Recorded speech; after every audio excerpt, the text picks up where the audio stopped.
Shri Swami Samarth caretaker भाग 91. आरव आणि मीरा या दोघांचाही काल प्री वेडिंग तर झालेलं होतं. आजचा दिवस एकदम निवांत होता, म्हणजे बाहेर कुठे जायचं नव्हतं. पण घरी बसून भरपूर काही कामं होतील, त्यामुळे घरातली सगळी काही मंडळी कामाच्या गडबडीतच अडकलेली होती. उद्या हळद तळायची होती.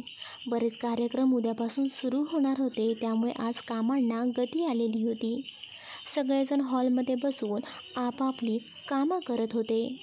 कोणी फुलांची माळ करत होतं, कोणी ताट पॉलिश करत होतं, कोणाकडे पाहुण्यांची यादी होती आणि कोणाचा मोबाईलवर ऑर्डरवाल्याशी खटाटोप चाललेला होता. अचानक कानावरून एक मोठा आवाज आला. अरे जगदीश, ए रे जरा जगदीश. काय रे, लेकाचं लग्न ठरलं आणि इतक्या दिवसांनी इतक्या उशिराने मला इथे बोलवतोयस? हे असं असतं का रे वागणं? आवाजात एक वेगळाच राग, एक तगमग होती. सगळ्यांचे हात थांबले. नजरा दरवाजाच्या दिशेला वळल्या. दरवाजात उभी होती शकुंतलाबाई. तिच्या येण्याने हॉलमध्ये क्षणभर शांतता पसरलेली होती. काही जणांनी हलकेच डोळे फिरवले, काहींनी हसून गालावर हात ठेवला, पण सगळ्यांच्या चेहऱ्यावर एक्सप्रेशन बदलले गेले होते. फक्त विमल आत्या, आरवची आत्या, त्यांच्या चेहऱ्यावर ओळखीचा उत्साह दिसत होता. शकुंतलाबाई एकदम रुबाबात उभ्या होत्या. वय असलं 85च्या आसपास, पण आवाजात अजूनही तोच कमांड. नऊवारी जांभळ्या रंगाची साडी, डोक्यावर पदर, गळ्यात मोत्यांची 2 माळा, हातात एक छोटीशी लाकडी काठी. त्यांच्या चेहऱ्यावरची एक एक सुरकुती जणू पूर्वीच्या आठवणींचं ओझं घेऊन आलेली. डोळ्यात थोडासा राग, थोडासा अभिमान. जगदीश, मला काय तू विसरलास का रे? आमचंही काहीतरी स्थान आहे की नाही या घरात? लग्न ठरतं, सगळं ठरतं, आणि मला शेवटी सांगायचं? तेच इकडे दरवाजातून शकुंतलाबाईंचा रागट आवाज ऐकून आरवची आत्या विमल पटकन उठते. तिच्या चेहऱ्यावर हास्य, डोळ्यात आनंद. एवढ्या वर्षांनी भेटणं होत होतं. आत्या, तू आलीस? विमल जवळ जात तिचा हात पकडते. किती दिवस झाले गं, मी रोज वाट बघत होते तुझी. आज येशील, उद्या येशील म्हणत होते, आणि बघ, आज तू खरंच आलीस. शकुंतलाबाई थोड्या ताठ पावित्र्यातच पण हसत बोलतात. अगं विमले, मला यांनी म्हणजे जगदीशरावाने लग्न ठरल्यावर कधीही सांगितलं? परवा सांगितलं तेव्हा लगेच म्हटलं, चला आता तरी आपल्याला जावंच लागेल. विमल हसत तिचा हात पकडते आणि दोघेही हळूहळू चालत हॉलमध्ये येतात. सगळे उभे राहतात आदराने, पण जरा ओढातानीतच. आशा म्हणजे आरवची आई पटकन पुढे येते. ताई बसा ना. रामू, ए रामू, पाणी घेऊन ये रे. शकुंतलाबाई तशा सोफ्यावरती बसताना एक बार नजर टाकतात आणि मग मिश्किल रागाने बोलतात. का ग आशा, तुझ्या नंद्याला स्वतःच्या हातून पाणी दिलं तर हात झिजतील का गं? घरात पाहुणा आलेला आहे की नाही यावर लक्ष आहे की नाही? सगळे जरा उघडतातच, पण त्याआधी आदित्य, घरातला सगळ्यात बेधडक आणि गोड बोलणारा, पटकन म्हणतो. आजी, मामीचे हात वगैरे काही झिजत नाहीत बरं का, पण आता बघ ना, लग्नाच्या तयारीत सगळेजण इतके बिझी आहेत. तसंही आपल्याकडे पाणी देणं म्हणजे काही काम नाही, ते प्रेमच असतं. मग मामीने दिलं की सरवटने दिलं, पाणी मिळणं गरजेचं ना, फरक काय? सगळेजण जरा हसतात. काहींच्या डोळ्यात कौतुक, पण शकुंतलाबाईंच्या काही शांत राहणाऱ्यातल्या नव्हत्या. त्यांनी सरळ आदित्यकडे डोळा रोखून पाहिलं. ए आदित्य, तू तुझी गोड बातमी कधी देतोस रे? लग्नाला 2 वर्ष उलटून गेलेत, अजून काहीच बातमी नाही? तुझ्या आईबापांनी सगळं जग पाहिले, आता त्यांच्या नातवंडाचं बाळात पण बघायला हवं की नाही? शकुंतलाबाईंचं बोलणं संपतं तेच विमल त्यांच्या बाजूला सरकते आणि हलकेच त्यांच्या खांद्यावर हात ठेवते. आत्या, मी तर हेच त्याला समजावून सांगते, पण माझ्या आदित्यला आणि त्याच्या बायकोला ना काहीच ऐकायचं नाही माझं. त्यांना म्हणे अजून थोडा टाईम हवा आहे स्वतःसाठी, आधी करिअर मग बाकी. विमलने हलका उसास घेतलं. आता मी तरी काय बोलणार, तूच सांग त्याला. शकुंतलाबाई लगेच ताठ होऊन म्हणतात. सांगते ग, सांगते. आता मी आले आहे ना इथे, आता सगळ्यांकडेच मी बघते. त्यांच्या आवाजात एक वेगळाच आत्मविश्वास आणि हुकूमशाही होती. तेवढ्यात रामू पाणी घेऊन येतो. शकुंतलाबाई त्यांच्याकडून पाणी घेतात. एक घोट घेतात आणि मग सगळ्यांच्या नजरा चुकवणाऱ्या शांततेत सरळ जगदीशरावांकडे पाहतात आणि बोलतात. काय रे जगदीश, तुझा मुलगा आरव कुठे दिसत नाही? लग्न त्याचं आहे ना? आणि आजी घरात आले तरीसुद्धा तो मला दिसत नाही घरात. घरात आहे की कुठे बाहेर पळाला आहे? शकुंतलाबाईंचे बोलणे ऐकून जगदीशराव थोडं हसतात, पण शांतपणे म्हणतात, अगं आत्या, आरव घरीच आहे, पण आता उद्यापासून सगळे कार्यक्रम सुरू होणार आहेत ना, म्हणून तो थोडं काम आत्ताच उरकून घेतो आहे. काही इम्पॉर्टंट मीटिंग्स आहेत त्या आजच अटेंड करतो आहे. शकुंतलाबाई नाक चढवतात, कपावर आठ्या पाडत बोलतात, बरं, आता सगळं मुलांनीच ठरवायचं. लग्न काय स्वतःहून ठरतं आहे? तुम्ही कुठल्या मोठ्यांची मतं विचारात घेतली का? नाही. तुम्हाला वाटलं की हिच्याशी लग्न करायचं आणि तुम्ही लगेच तयार. सगळं घर पुन्हा शांत झालं. कोणच काही म्हणावं, कोण काय उत्तर द्यावं असं वातावरण झालेलं होतं. शकुंतलाबाईंनी अजून पाणी संपवलं नव्हतं, तेवढ्यात त्यांनी ग्लास खाली ठेवतच पुन्हा जगदीशरावांकडे रोखून पाहिलं. आणि काय रे जगदीश, आरव बोलला म्हणून तुम्ही सगळे लगेच तयार झाला लग्नाला? अहो, तुम्ही काही आईबाप आहे की नाही त्याचे? एकदा तरी विचार करायला नको का? मी ऐकलं आहे ती मुलगी गरीब घराण्यातली आहे. आरवला शोभेल अशी तरी आहे की नाही? हॉलमध्ये थोडा आवाज कमी होतो. सगळे थोडे अवघडलेले होते. शकुंतलाबाईंच्या आवाजात अजून धार वाढते. मुलगी फक्त BA ग्रॅज्युएट आहे म्हणे, आणि आपला आरव काय आहे हे तुम्हाला चांगलंच माहिती आहे ना? देशभरात नाव झालेलं आहे त्याचं. किती चांगली स्थळं चालून आली असती त्याच्यासाठी. आणि तुम्ही काय केलं? मुलगा म्हणतो तसं मान्य केलं? त्या उठून थोडं पुढे सरकतात, हातातली काठी टेकवत. मुलगा म्हणेल तसंच करावं हे कसं बरं? तुम्ही काही त्याचे लाचार नाही. आई वडील आहात, त्याच्या आयुष्याचे निर्णय घेणारे. आता काय माहिती मुलगी कशी आहे, कोणत्या विचारांची आहे, आपल्या घरात मिसळेल की नाही? शकुंतलाबाईंच्या बोलण्याने सगळ्यांमध्ये एक अनिश्चित शांतता पसरते. इतक्या विमल लगेच बोलते, जणू मनातलं कुणीतरी शेवटी बोललंच याचा हशा. हो ना, मी सुद्धा यांना हेच म्हणत होते, पण घरातल्या कोणालाच माझं काही पटत नाही. सगळे सारखं एकच म्हणतात, मुलगी चांगली आहे, मृदू स्वभावाची. पण शेवटी विचार करा ना, ती गरीब घरातून आलेली आहे. आपल्या घराण्याला शोभेल का ती? विमल शकुंतलाबाईंकडे पाहत हसून म्हणते, बरं झालं तूच आलीस आणि तूच हा विषय काढलास. आता तरी एखादा मोठा आवाज घरात ऐकू येईल. तेवढ्यात जगदीशराव बोलतात, आत्या, तू समजते तसं काही नाही. जरी ती गरीब असली तरीही तिच्यामध्ये माणुसकी आहे, प्रेम आहे, काळजी आहे, स्वाभिमान आहे, आणि खरंच आपल्या आरवलासुद्धा शोभणारी आहे. तू तिचा फोटो पाहिलास का? मी तर म्हणतोय फोटोसुद्धा बघण्यापेक्षा तू तिला प्रत्यक्षात भेट. खरंच खूप गोड मुलगी आहे. कोणालाही तिचा लळा लागेल अशी आहे. सगळ्यांनाच ती आवडलेली आहे, आणि तुलासुद्धा आवडेल गं. ते शकुंतलाबाई थोडा विरोध करत म्हणतात, अरे आवडून निवडून काय करावं रे? या घराला शोभणारी हवी ना, घराला साजेशी मुलगी हवी.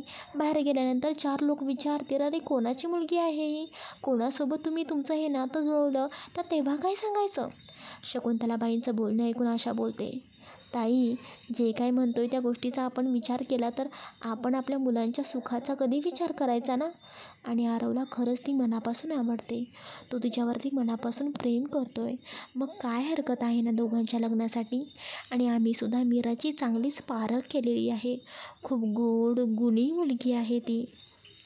हो, आमची भेट झाल्यानंतर समजेलच मला, किती गोड आहे ती, किती समजूतदार आहे, आणि या घराण्याला शोभेल अशी आहे की नाही. शकुंतलाबाईंचं बोलणं ऐकून पुढे कोणी काहीच बोलत नाही, कारण सगळ्यांना त्यांच्या स्वभावाची पुरेपूर ओळख होती. त्या कपटी मनाच्या नव्हत्या, पण त्यांचा विचार पुराण्या काळातला होता. त्यांचं स्पष्ट मत असायचं की घराला शोभेल अशी सून घरात यायला हवी. तिला नीतिमत्ता, शिस्त, सुसंस्कृतपणा आणि घराच्या प्रतिष्ठेची जाण असायला हवी. अजून शकुंतलाबाईंनी मीराला प्रत्यक्ष भेटलेलं नव्हतं, त्यामुळे मीरा कशी आहे, तिचं वागणं, तिचा स्वभाव हे सगळं त्यांना ऐकून माहिती नव्हतं. तरीही त्या स्वतः पाहिल्याशिवाय काही ठाम मत करत नसत. त्यामुळे सगळे त्यांच्या बोलण्याचं नीट ऐकत होते आणि कुणीही मध्ये पडत नव्हतं. त्यांच्या गप्पा रंगलेल्या होत्या. कुठंपर्यंत तयारी झाली आहे, कार्यक्रम कसे पार पडणार, कोण येणार, काय काय बाकी आहे, हे सगळं गप्पांमध्ये चाललं होतं. इतक्यात आरव रूममधून बाहेर येतो. तो त्याच्या काही महत्त्वाच्या मीटिंग्स अटेंड करून आता मोकळा झालेला असतो.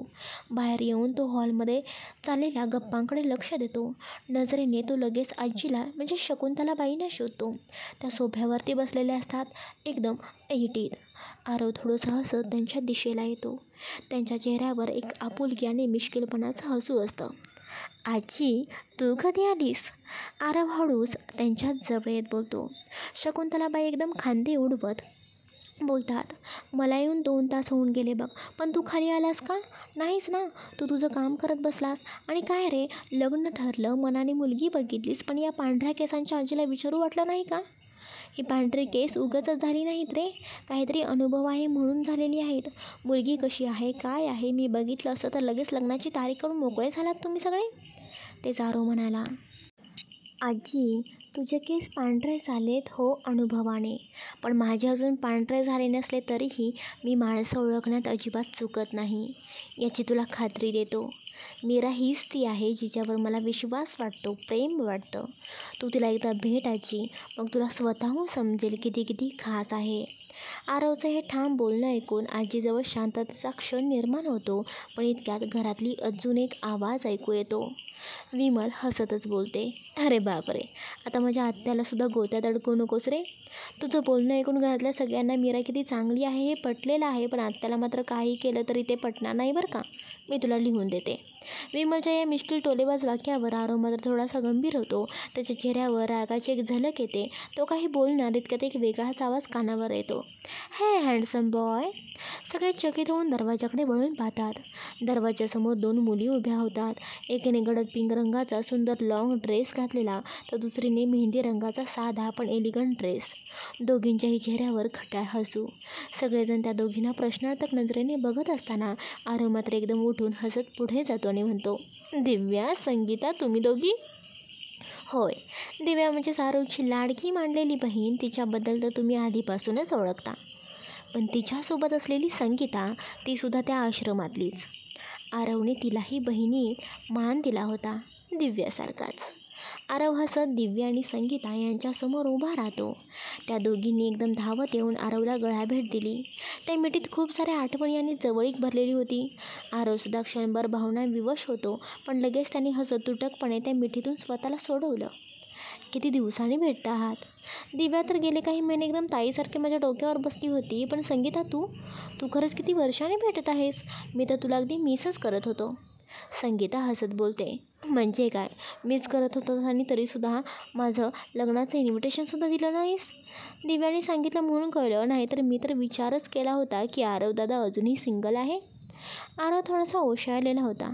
तो ओशाळूनच बोलतो, संगीता काय करू, खरंच काही तुझ्याबद्दल माहिती नव्हतं, आणि लग्नसुद्धा इतकं अचानक ठरलं ना की कोणालाच वेळेस सांगता आलं नाही. तुझ्याशी संपर्कच नव्हता गं, आणि तू कुठे आहेस, काय करतेस, काहीच माहिती नाही गं. दिव्या थोडी मिश्किल हसत बोलते. पण संगीता, तुला एक गोष्ट सांगायची आहे. मी आपल्या होणाऱ्या बहिणीला आधीच भेटले आहे. संगीता थोडी आश्चर्यचकित बोलते. काय, खरंच? तेच. दिव्या डोळे मिचकावत बोलते. हो, पण तेव्हा मला अजिबात माहिती नव्हतं की ती आपली होणारी बहिणी आहे. पण बिलीव्ह मी, खूप गोड आहे, खूप प्रेमळ आणि सगळ्यांना समजावून घेणारी. मीरा तिचं नाव. तू भेटलीस ना तिच्या प्रेमातच पडशील. संगीतानं आश्चर्याने बोलते. आय मीन, तू खरंच एवढं म्हणतेस म्हणजे मीरा खूप स्पेशल असणार. तेच घरातले सगळेजण अजूनही प्रश्नार्थक नजरेने आरव, दिव्या आणि संगीता या तिघांकडे बघत होते. आरव सतत त्या दोघींकडे बघत होता. तोच म्हणाला, चला मी ओळख करू देतो फॅमिलीसोबत. त्याने दोघींनाही पुढे नेलं. ही आहे संगीता, माझी लाडकी बहीण, आणि ही आहे दिव्या, माझी खूपच खास बहीण. पण आता घरीच्यासारखीच वाटते बरं का. सगळे अजूनही थोडे गोंधळलेले होते. तेवढ्या संगीता हसत पुढे आली आणि म्हणाली, मी काय म्हणते, खरं तर ना मला दिव्याकडून आरव दादाचं लग्न ठरल्याचं समजलं, आणि तेव्हाच मी एक मोठं प्लॅनिंग केलं. म्हणूनच मी आज आरव दादाला एक खास सरप्राईज देण्यासाठी इथे आलेली आहे. सगळ्यांचे कान एकदम टवकारले. तेच. संगीता पुढे म्हणाली, मी आरवदादा आणि मीरा बहिणीचं ना केळवण घालणार आहे, आणि मी या सगळ्या काही गोष्टींची तयारी पूर्णपणे आधीच केलेली आहे. तुम्हा सगळ्यांना फक्त आवरून तयार व्हायचं आहे आणि त्या ठिकाणी यायचं आहे. ती थोडं थांबली आणि हसत म्हणाली, आणि हो, हे केळवण फक्त आरवदादा आणि मीरा बहिणीचं नाही आहे बरं का, हे आपल्यातल्या सगळ्यांचं आहे. म्हणून सगळेजण पटापट तयार व्हा. काव्या हसत म्हणाली, अरे वा, काय भारी आयडिया आहे ही. भाईच्या लग्नाच्या तयारीत आपण सगळे रिच्युअल करतोय, पण केळवणासारखी गोष्ट तर लक्षातच आली नव्हती. केळवण म्हणजे नेहमी मित्रमंडळींचा कार्यक्रम वाटतो, पण तू तर एकदम स्पेशल केलंस ना संगीता. सगळे एकदम उत्साहात आले. तेवढ्यात तनया बोलली, पण अरे, मीरा बहिणीला हे सांगितलं का? तिला माहिती नसेल तर ती अचानक सरप्राईज ऐकून गोंधळेल ना. तेच दिवा लगेच हसत म्हणाली, डोंट वरी गाईज. मी सगळं काही आधीच प्लॅन केलं आहे. मीरा वहिनीला मी आधीच सगळं काही सांगितलं आहे. मी तयार होईल तोपर्यंत तुम्ही फक्त तयारी करा, कारण आपल्याला एका नवीन ठिकाणी जायचं आहे आणि हे केळवण कायम लक्षात राहील असं खास असणार आहे. सगळ्यांच्या चेहऱ्यावर एक वेगळीच उत्सुकता आणि आनंद होता. आता घरात तयारीची धावपळ सुरू झाली होती. काही वेळातच घरातले सगळेजण केळवणासाठी सज्ज झाले होते. संगीताने आधीच सांगितल्याप्रमाणे सर्व महिलांनी सुंदर साड्या नेसल्या होत्या. कोणी काठावर जरतारी, कोणी हलक्याशा पैठण्या, पुरुषांनी देखील पारंपरिक सलवार कुर्ता परिधान केला होता. प्रत्येकाच्या चेहऱ्यावर उत्साहाने ते कुतूहल झळकत होतं. हसत गप्पा मारत सगळे एक एक करून गाड्यांमध्ये बसले. दुसऱ्या बाजूला मीरा, श्वेत आणि तिची आई तिघीही एकदम सजून धजून बाहेर पडल्या होत्या. त्यांच्यासाठी वेगळी गाडी पाठवण्यात आलेली होती. वातावरणात एक सजीवता होती. जणू काही सगळ्यांना माहिती होतं की आजचा दिवस खास आहे. थोड्याच वेळात त्या सगळ्यांच्या गाड्या एका सुंदर पारंपरिक वाड्याच्या प्रवेशाद्वारे थांबल्या. भव्य दरवाजे, लाल पिवळ्या फुलांनी सजलेली तोरणं, वेलबुटीदार रांगोळ्या आणि शेणामातीचा सुगंध सगळीकडे दरवळत होता. एकदम असं वाटत होतं की जसं काळ काही क्षणासाठी थांबलेला असावा. गाड्यांमधून एकामागोमाग एक सगळे उतरायला लागले. प्रत्येकाच्या डोळ्यात आश्चर्य आणि आनंद मिसळलेला होता. तेवढ्यात आरवची नजर मीरावर गेली. ती अलगद गाडीमधून खाली उतरत होती. निळसर रंगाची एक सॉफ्ट सिल्क साडी, अतिशय सोज्वळ आणि सुसंगत. केस मोकळे सोडले होते. मागे गजऱ्याने मोगऱ्याचा मोहक सुगंध दरवळत होता. तिच्या चेहऱ्यावर कोणतीही अतिरेकी साज सजावट नव्हती, पण तिच्या नजरेत एक विशेष शांतता आणि सौंदर्य होतं. आरव काही क्षण तसाच तिच्याकडे पाहत राहिला. तिच्या साधेपणात एक जादू होती जी त्याच्या मनात खोलवर स्पर्श करत होती. तेवढ्या दिव्या हलका आरवच्या खांद्यावर थाप मारते. बघून झालं का आता? चला आज जाऊया. आरव थोडा गडबडतो, पण चेहऱ्यावर हसू दरवट पुढे सरकतो. मीरा, श्वेत आणि तिची आई तिघी हसत गप्पा मारत राज्याध्यक्ष फॅमिलीच्या जवळ येतात. सगळ्यांच्या नजरा आपोआपच त्या तिघींवरती जातात. तेवढ्यात आशा पुढे येते आणि म्हणते, शकुंतलाताई, हे बघा आपली सून मीरा. शकुंतला आत्या थोडंसं पुढे सरकतात. त्यांचा चेहरा स्थिर आणि गंभीर. त्यांनी मीराकडे वरून खाली एक नजर टाकली. त्या डोळ्यांनी मीराचे डोळे, तिची साडीची ओढ, तिचं वागणं, तिचा कमनीय बांधा, अगदी सगळं नीट न्याहाळलं. मीरा हे लक्षात घेते आणि पटकन पुढे त्यांच्या पाया पडते. शकुंतला एक क्षण स्तब्ध राहतात, मग बोलतात, लग्न ठरलंय, पण घर नीट सांभाळशील ना गं? त्यांचा प्रश्न सरळ आणि कडबड होता. एका क्षणासाठी वातावरणात थोडं गारटल्यासारखं वाटलं. घरातले सगळेजण या थेट प्रश्नावर थोडेसे नाराज दिसले. आरव काही बोलणार तोच मीरा नजरेत दृढता आणत म्हणाली, हो, का नाही? घर सांभाळणं ही माझी जबाबदारी आहे. एक सून म्हणून ते माझं कर्तव्य आणि मी ते पूर्णपणे पार पाडण्याचा प्रयत्न करेन. हो, मी त्या घरातली नाही आहे. चालीरीती परंपरा मला नवीन असतील, पण मी तुम्हा सगळ्यांकडून विचारून शिकून त्याचा आदर करत सगळं काही नीट सांभाळण्याचा नक्कीच प्रयत्न करेन. मीरेचं उत्तर ऐकून शकुंतला त्या थोड्याशा प्रभावित झाल्यासारख्या वाटल्या, पण चेहऱ्यावर काहीही न दाखवत त्या म्हणाल्या, हां, असं बोलणं सोपं असतं गं, पण जेव्हा खरंच वेळ येते ना, तेव्हा आजकालच्या मुली माघार घेतात. त्यांना फक्त फिरणं, नवऱ्याशी वेळ घालवणं एवढंच हवं असतं. सासू सासरे, घराची जबाबदारी हे नकोच असतं. हे ऐकून काही क्षण शांतता पसरते, पण मीरा एक पाऊल पुढे टाकते आणि अगदी शांतपणे म्हणते, बाकीच्यांबद्दल मला काही म्हणायचं नाही, पण मला मात्र माझे सासू सासरे हवे आहेत. मला बाबा नाहीत, पण मला खात्री आहे जगदीश बाबा मला बाबांचं प्रेम देतील. आणि आई आहेच माझी, पण सासरी मला माझी दुसरी आई, आशा आई नक्कीच मिळेल. शकुंतला आत्या काहीतरी पुढे विचारणारच होत्या. तेवढ्यात आदित्य मिश्किलपणे म्हणाला, आजी ऐक ना, आम्हा सगळ्यांना माहिती आहे तू मीरा वहिनीची परीक्षा घेणार आहेस, खूप सारे प्रश्न विचारणार आहेस, पण मी काय म्हणतो, इतकं सुंदर केळवणाचं आयोजन झालं तर आधी आपण आत तर जाऊया ना? शकुंतलाबाई थोडा वेळ डोळे बारीक करून आदित्याकडे पाहतात आणि मग म्हणतात, चालेल, चला. ते संगीता लगेचच पुढे येते. ओके, चला मग. आरव दादा, मीरा वहिनी, तुम्ही दोघं इथे या. ती आरव आणि मीराचा हात हलक्याने पकडते आणि दोघांना वाड्याच्या दरवाजासमोर अगदी मधोमध उभं करते. संगीता त्यांच्या हातात हात गुंफते. मीराच्या खांद्यावर पदर नीटपणे घेतलेला असतो आणि तिचा चेहरा सौम्य पण थोडासा लाजलेला. आरवने पारंपरिक टोपी घातलेली असते. त्याचं रूप आज एकदम राजासारखं दिसत होतं. सगळं काही अगदी पुरातन पद्धतीने सुरू होतं. आरव आणि मीराच्या मागे संपूर्ण फॅमिली उभी होती. काहींना कौतुक, काहींना आनंद आणि काहींना भावनांनी ओलावलेली नजर. संगीता हसून म्हणाली, चला आरव आणि मीरा, या आत, तुमचं घर तुमचं वाट पाहत आहे. आरव आणि मीरा हलक्या पावलांनी त्या भव्य राजवाड्याच्या उंबरठ्याजवळ येतात. पायाखालच्या रंगीबेरंगी रांगोळ्या, समईचा मंद प्रकाश आणि शेवाळलेल्या भिंतीवरून खाली झेपावणारी गुलालाची सजावट. सगळंच दैवी भासत होतं. तेवढं संगीता समोर येते, तिच्या हातात आरतीचं ताट होतं. ती दोघांच्या समोर उभी राहते.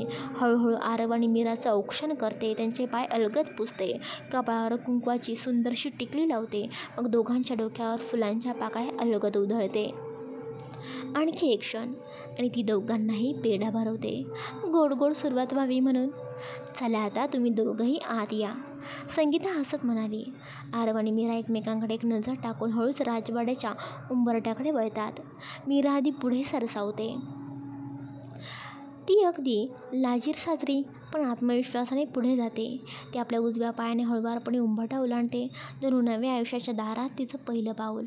आरव तिच्या मागे शांतपणे येतो. दोघंही आत शिरतात. त्यांच्या पायाखाली अत्तर आणि तरवळणाऱ्या गुलाब आणि झेंडूच्या पाकळ्यांनी बनवलेल्या पायघड्या अंथरलेल्या होत्या, जणू जसा प्रत्येक पाऊलभारीच्या पृथ्वीने आपलं प्रेम अंथरलं होतं. त्या पायघड्या लांब लांबवर पसरलेल्या होत्या, जणू त्यांच्या नव्या प्रवासाचा तो मार्गच होता.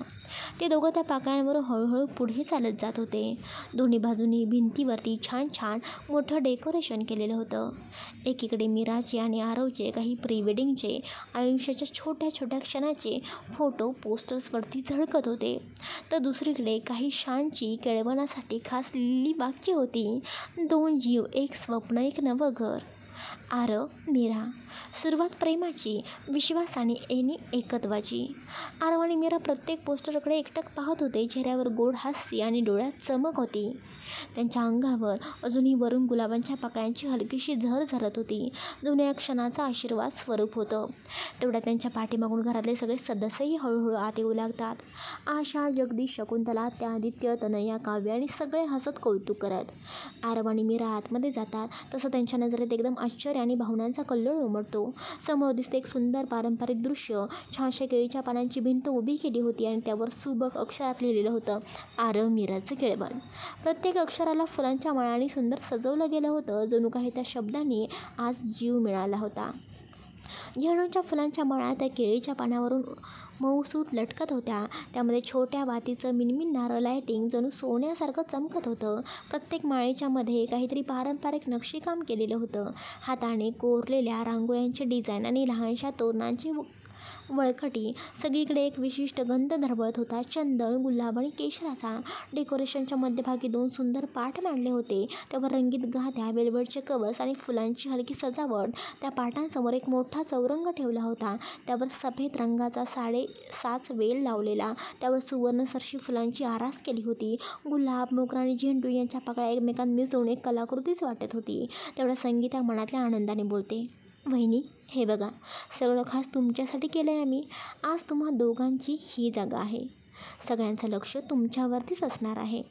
आरव हलकसा हसतो, पण त्याच्या नजरेतून एक नम्र अभिमान आणि कौतुक डोकावतं.